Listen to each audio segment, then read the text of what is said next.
आप भी दुनिया में 80% लोगों की तरह दांतों को वाइट करने के लिए टूथपेस्ट का इस्तेमाल करते होंगे, लेकिन ऐसा होता नहीं है। अब प्रॉब्लम टूथपेस्ट में है या उसके करने में है? क्योंकि जो ब्रांड्स हैं उनका तो ये दावा होता है कि एक दिन में या एक हफ्ते में जो दांत है वो मोतियों की तरह चमक रहे होंगे, वाइट हो जाएंगे, चाहे वो दाग तंबाकू के हों, सिगरेट के हों या उसके अलावा चाय कॉफी के स्टेन्स हों, ये बिल्कुल खत्म हो जाएंगे। लेकिन ऐसा नहीं होता।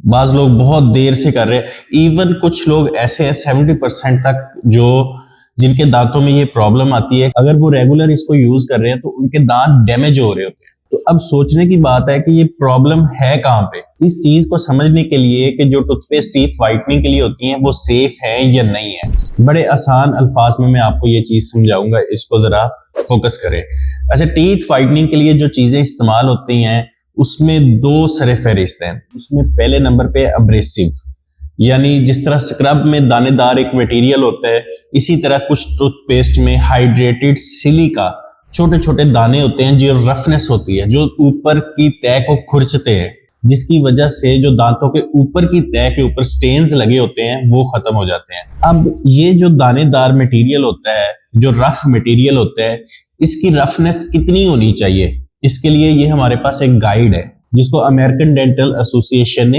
अप्रूव किया है। अब जो लोग चारकोल का इस्तेमाल करते हैं उनको ये देखना होगा कि चारकोल की जो रफनेस है वो तो एक लिमिट से ज्यादा है, जो सेफ लिमिट है उससे ज्यादा है, तो क्या ये दांतों को डैमेज नहीं करेगी। और दूसरी चीज जो टीथ व्हाइटनिंग के लिए इस्तेमाल होती है वो पर ऑक्साइड है, जिसे डेंटिस्ट अपने क्लिनिक्स में इस्तेमाल करते हैं। और जब क्लिनिक्स पे ये चीज इस्तेमाल की जाती है तो उसकी मिकदार होती है 40% के करीब, लेकिन यही चीज अगर टूथपेस्ट में होगी तो 0.1 to 1% होगी। तो इसका कितना इफेक्ट आ सकता है, ये चीज को समझे कि स्टडीज के मुताबिक ऐसा है कि अगर कोई रेगुलर यूज कर रहा है, कोई 6 माह तक अगर इसको इस्तेमाल करता है, तो उससे 1 से 2 शेड जो है वो बेटर हो सकते हैं, यानी 2 शेड्स तक दांत जो है वो वाइट हो सकते हैं। लेकिन तस्वीर का जो दूसरा रुख है उसको भी देखना होगा कि अगर इतने लंबे अरसे के लिए इस्तेमाल करेंगे तो दांत के ऊपर की जो तह है, जिसे हम इनेमल कहते हैं, उसकी मोटाई 15 से 20% तक कम हो सकती है। तो उसका साइड इफेक्ट क्या होगा कि दांत में दर्द होना शुरू हो जाएगी, ठंडा गर्म लगना शुरू हो जाएगा, या फिर ज्यादा येलोइश लुक आएगी। तो जिस चीज को हम इस्तेमाल कर रहे थे वो तो उल्टा साइड इफेक्ट भी वही हो रहा है।